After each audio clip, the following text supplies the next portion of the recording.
नमस्कार दोस्तों, स्वागत है आपका एग्जाम क्रैक में। दोस्तों आज हम नई शिक्षा नीति 2020 से जितने प्रश्न बनने वाले उन्हें देखने वाले हैं, तो वीडियो को बहुत ध्यान से देखिएगा क्योंकि आगामी परीक्षा की दृष्टि से यह टॉपिक बहुत इम्पोर्टेंट है। सबसे पहला प्रश्न है, स्वतंत्र भारत में अब तक कितनी बार शिक्षा नीति आ चुकी है? तो स्वतंत्र भारत में अब तक 3 बार शिक्षा नीति आ चुकी है। तो इसका C number option right answer होगा। कब कब आई थी? तो एक 1968 में आई थी पहली वाली, दूसरी 1986 में आई थी और तीसरी 2020 में आई है। जो 1968 में आई थी उस टाइम प्रधानमंत्री थी इंदिरा गांधी, और जो 1986 में आया था उस टाइम प्रधानमंत्री था राजीव गांधी, जबकि 2020 में प्रधानमंत्री हैं नरेंद्र मोदी। तो इतनी प्रश्न आपको याद रखनी है। नेक्स्ट है, 1986 के शिक्षा नीति में कब बदलाव किए गए? तो 1986 के शिक्षा नीति में 1992 में बदलाव किए गए। इसका D number option right answer है। नेक्स्ट प्रश्न देखते हैं, मानव संसाधन विकास मंत्रालय, जिसे एचआरडी मिनिस्ट्री भी बोलते हैं, human resource and development ministry, इनका नाम बदलकर क्या रखा गया है? तो इनका नाम बदलकर रखा गया है शिक्षा मंत्रालय। इसका B number option right answer है। अब मानव संसाधन विकास मंत्रालय को शिक्षा मंत्रालय के नाम से जाना जाएगा।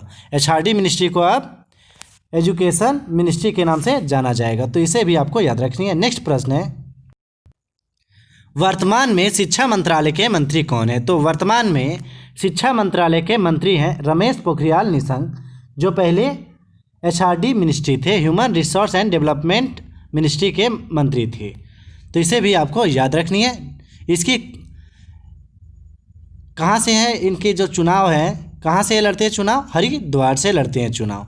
तो इसकी चुनाव भी याद रखना है कि चुनाव ये कहाँ से लड़ते हैं? हरिद्वार से चुनाव लड़ते हैं। नेक्स्ट है, किसकी अध्यक्षता में नई शिक्षा नीति 2020 का मसौदा तैयार किया गया?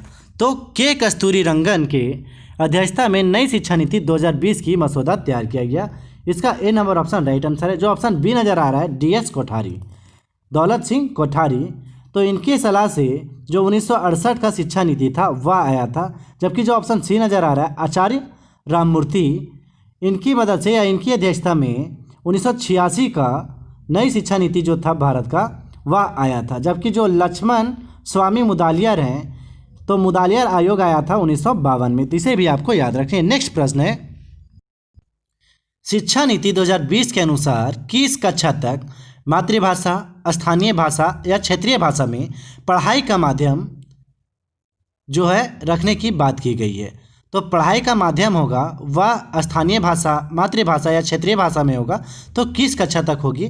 तो 5वीं कक्षा तक होगी। इसका ए नंबर ऑप्शन राइट आंसर है। मतलब कि क्या हुआ कि अगर आप पढ़ाई करना चाहते हो अपनी क्षेत्रीय भाषा में, मातृभाषा में, स्थानीय भाषा में, तो आप 5वीं कक्षा तक पढ़ाई कर सकते हो। आपके ऊपर अंग्रेजी हावी नहीं होगी। अंग्रेजी एक लैंग्वेज के रूप में आ सकती है। बाकी आप जो पढ़ाई करना चाहते हैं 5वीं कक्षा तक आप अपनी मातृभाषा में पढ़ाई कर सकते हैं। नेक्स्ट प्रश्न है, शिक्षा नीति 2020 के अनुसार विदेशी भाषा की पढ़ाई किस लेवल से होगी? तो जो विदेशी भाषा की पढ़ाई होगी, अंग्रेजी जैसे विदेशी भाषा की पढ़ाई होगी, वह सेकेंडरी लेवल से शुरू होगा। तो इसका B number option right answer है। नेक्स्ट प्रश्न है, किस साल तक स्कूली शिक्षा में 100% GER के साथ माध्यमिक स्तर तक सभी के लिए शिक्षा का लक्ष्य रखा गया है? तो 2030 तक, ऑप्शन बी राइट आंसर होगा। 2030 तक स्कूली शिक्षा में 100% GER के साथ माध्यमिक स्तर तक सभी के लिए शिक्षा का लक्ष्य रखा गया है, एजुकेशन टू ऑल। तो GER का फुल फॉर्म भी पूछ सकता है। तो GER का फुल फॉर्म क्या होगा? Gross enrolment ratio. तो इसे भी आपको याद रखनी है। नेक्स्ट प्रश्न है, किस साल तक उच्च शिक्षा में 50% GER पहुंचाने का लक्ष्य रखा गया है? तो 2035 तक उच्च शिक्षा में 50% GER पहुंचाने का लक्ष्य रखा गया है। इसका C number option right answer है। नेक्स्ट प्रश्न है, नई शिक्षा नीति 2020 का लक्ष्य किस वर्ष तक 3 से 18 वर्ष के बच्चों को गुणवत्तापूर्ण शिक्षा प्रदान करना है? तो 2030 तक नई शिक्षा नीति 2020 का लक्ष्य है कि 3 से 18 वर्ष के बच्चों को गुणवत्तापूर्ण शिक्षा प्रदान करना है। यहाँ 3 से 18 वर्ष का क्या मतलब बनता है? तो 3 से 18 वर्ष का मतलब बनता है कि नर्सरी लेवल से लेकर के 12th क्लास तक का गुणवत्तापूर्ण शिक्षा प्रदान करना है, जो यहाँ 2030 तक इसका लक्ष्य रखा गया है। नेक्स्ट है नई शिक्षा नीति 2020 के अनुसार 10+2 का प्रारूप बदलकर क्या कर दिया गया है। तो अब 10+2 का प्रारूप बदल के 5+3+3+4 कर दिया गया। तो इसका ए नंबर ऑप्शन राइट आंसर है। इसे हम समझ लेते हैं। 5 का मतलब क्या है। जो 5 है इसका मतलब है 3 ईयर प्री प्राइमरी, 3 साल जो प्री प्राइमरी होता है, नर्सरी, LKG, UKG। उसके बाद 2 ईयर जो होता है फर्स्ट क्लास और सेकेंड क्लास। उसके बाद जो +3 नज़र आ रहा है, 3 का क्या मतलब है। जो 3 है, 3 का मतलब है, 3 का क्या मतलब हुआ, 3rd क्लास, 4th क्लास और 5th क्लास। उसके बाद जो 3 नज़र आ रहा है उसका क्या मतलब है। तो जो 3 है उसके बाद है उसका मतलब है 6 to 8। और उसके बाद जो 4 नज़र आ रहा है, 4 का मतलब है 9 to 12, 9 to 12। मतलब कि जो पहले 5 साल है उसमें 3 साल प्री प्राइमरी हो गया और 2 साल पहला और दूसरा क्लास। ये जो 5 साल हैं इन्हें इन स्टेज में फाउंडेशन स्टेज बोला जाता है। इसे में फाउंडेशन तैयार किया जाएगा। और उसके बाद जो 3 नज़र आ रहा है, 3 क्लास, 4 क्लास और 5 क्लास। तो पहले में जो 3 से 8 वर्ष के लिए था, मतलब कि जो 5 नज़र आ रहा है उसमें 3 से 8 वर्ष के बच्चे पढ़ेंगे। और जो फर्स्ट में 3 नज़र आ रहा है जिसमें तीसरे, चौथे और 5वें क्लास के विद्यार्थी पढ़ेंगे, इसमें 8 से 11 वर्ष के बच्चे पढ़ेंगे। और इसमें ही भविष्य तैयार किया जाएगा और इसी में विज्ञान, गणित, कला, SST इत्यादि को पढ़ाया जाएगा। और जो पहले देखे 5, उसमें क्या था, खेल कूद के माध्यम से पढ़ाई किया जाएगा। उसके बाद आता है 3rd में मिडिल स्टेट, जिसमें 6ठा से लेकर 8वां तक पढ़ाया जाएगा। 11 से लेकर 14 वर्ष के बच्चों को पढ़ाया जाएगा। उसके बाद है 14 से लेकर 18 वर्ष के बच्चों के लिए 9 से 12 क्लास तक, जिसमें 4 साल का प्रारूप तैयार किया गया है। और इसमें क्या होगा कि 10वीं और 12वीं तक सेमेस्टर वाइज एग्जाम होंगे। तो इसे भी आपको याद रखना है।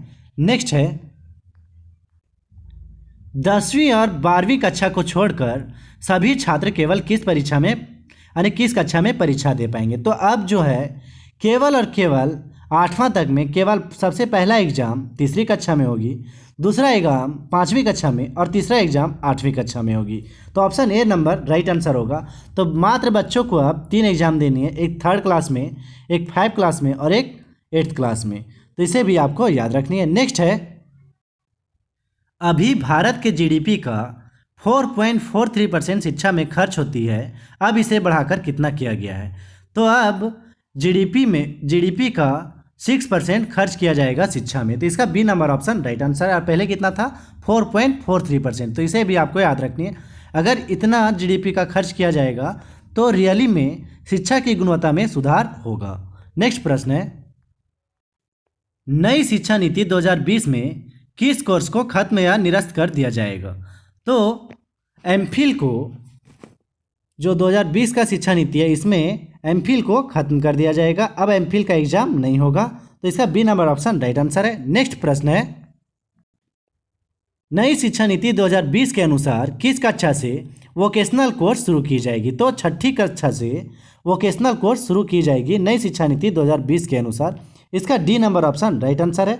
नेक्स्ट प्रश्न है नई शिक्षा नीति 2020 के अनुसार स्नातक कितने वर्षों का कर दिया गया है। तो अब स्नातक 3 या 4 वर्षों का कर दिया गया है। आपके ऊपर निर्भर करता है कि आप 3 वर्ष का स्नातक कोर्स करेंगे या 4 वर्षों का। तो इसका C number option right answer है। नेक्स्ट प्रश्न देखते हैं PhD करने के लिए क्या अनिवार्य कर दिया गया है।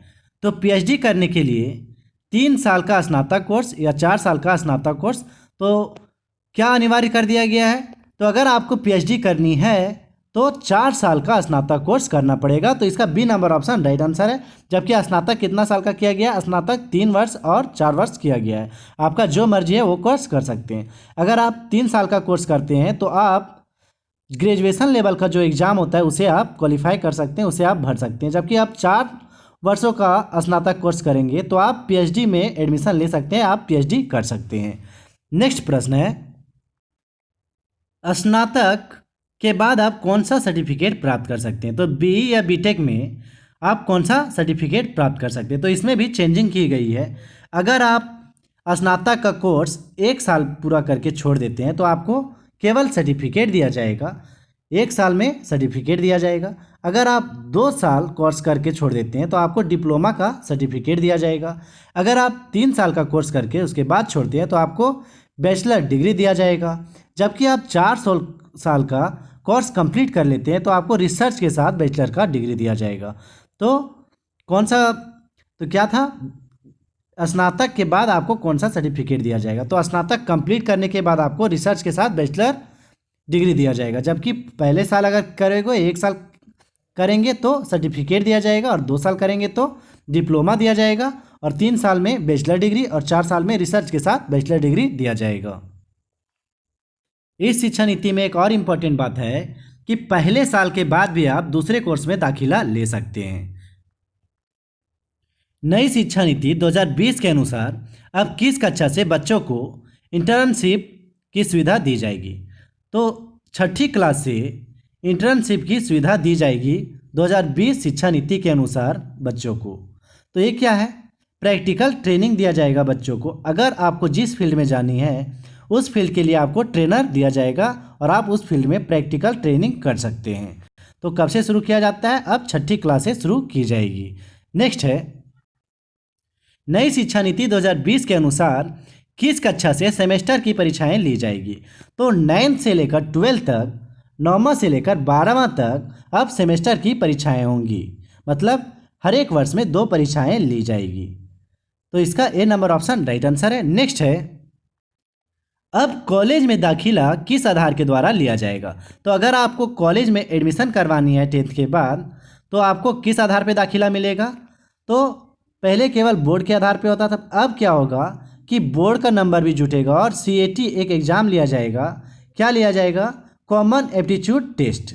तो दोनों के बेस पे, दोनों के आधार पे आपको कॉलेज में दाखिला मिलेगा। तो इसका C number option right answer होगा।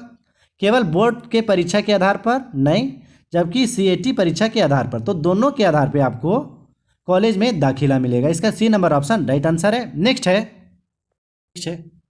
UGC, NCTE, AICTE इत्यादि के बदले में अब कितनी रेगुलेटिंग ऑर्गेनाइजेशन बॉडी होगी? तो इन सबों के बदले में अब मात्र एक रेगुलेटिंग ऑर्गेनाइजेशन बॉडी होगी। इसका ए नंबर ऑप्शन राइट आंसर है। दोस्तों, अगर यह वीडियो आपके लिए हेल्पफुल हो तो प्लीज़ इस वीडियो को लाइक करके दोस्तों में शेयर जरूर करें। मिलते हैं नेक्स्ट वीडियो में, तब तक के लिए जय हिंद, जय भारत।